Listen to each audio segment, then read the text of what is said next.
বাংলাদেশের প্র্যাকটিসিং মুসলিমদের মধ্যেও, অন্যদের কথা বাদ দিলাম, সবচেয়ে মজাদার খাবার হচ্ছে গীবত। কি আলেম আর কি জালেম।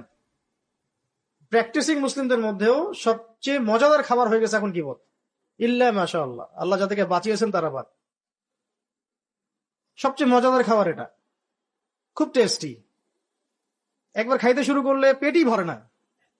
হ্যাঁ, জানুক না জানুক, বুঝুক না বুঝুক, গীবতের সাথে অপবাদ, তহমত, ধারণা, কুধারণা, হয়তোবা এমন হয়তোবা তেমন, আরে ওইটা তো এমন, মানে সে নিজেকে আল্লাহর জায়গায় নিয়ে জাজ করা শুরু করতেছে। পারলে বলেই দেয় যে আরে ওটা তো জাহান্নামী। ওটা বলতে পারে না খালি।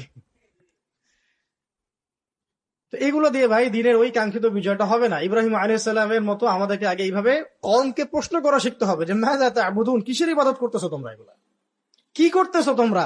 মানে এটা একটা কথা, তোমরা করতেছোটা কি।